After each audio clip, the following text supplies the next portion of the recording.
અમે તો શીણા ઉપાડવા વયા ગયા, ઉપાડવા નહીં, અમે તોડવા ગયા હતા, કારણ કે ઊંધિયું બનાવવું છે. વાલ ને બધું ભેગું કર્યું હતું, ડોઈ લઈને ઉપડી ગયા, પછી વટાણા તોડવા. અરે વટાણા તોડી નહીં ખા, કારણ કે ત્રણ છોડો આપણે સ્પેશિયલ વટાણા રાખ્યા. ટમેટા ગોઈતા, પછી તો રીંગણા ગોઈતા, એ પાછા કાંટાવાળા મીઠા લાગે ને એટલા માટે. ના ગોઈતા જો આવા પરે રીંગણા શાક છે ને એવા મીઠા લાગે ને એટલા માટે. ત્યાં તો 2 કિલો રીંગણ વાટા મારતો હતા અને આઈડિયા રીંગણા કહેવાય, કોઈને ખબર ન હોય કહી દઉં તમને. પછી તો બટકી વાલર હોત ઉતાર લીધી, કીધું ઊંધિયામાં નાખીને તો થોડીક તો મજા આવે.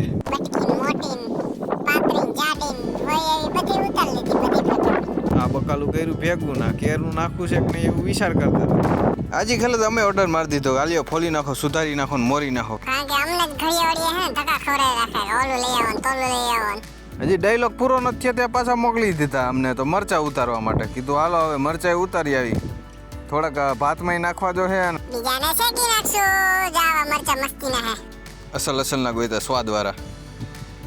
બકાલું બધું પૂરું પાડીને અમે તો બેઠા બેઠા નિરાયતે જોઈશી કે હા સરસ મજાનું બધું સુધારાય છે ને મોરાય છે ને આપના છે ને બહુ મજા આવે બેહવાની. પછી કારણ કે અત્યારે દિવાળી અમે જ ખાતા હતા, હવે પછી એનો વારો આવે ને કઈ બધું થોડા અમે કરીને દઈ.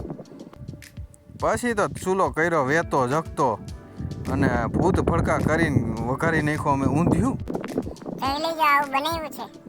પછી તો આપણે સ્વાદ લેવાનું શોખીન, તો આપણે છાશનો મસાલો બનાવી નાખ્યો પોદીના વાળો. જમવામાં તો ભાત હતા, બીજું હતું શાક છે નું તો કે ઊંધિયું બનાવ્યું તો આપણે. એમાં ટમેટા મૂળા ટમેટા કોબી કોણ ખાય? પછી મરચા પાપડ બૈરા રોટલો આપણા સ્પેશિયલ ગેસ્ટ આવી ગયા. પછી તો આપણે ભૂઈ ખેવડી લાગી, બસ આપણે દાબવા જ માંડ્યા. 4 બૈરા રોટલા ખાઈ ગયા, 10 કિલો શાક પતાવી દીધું. ટમેટા ડુંગળી કરવાની જ નહીં.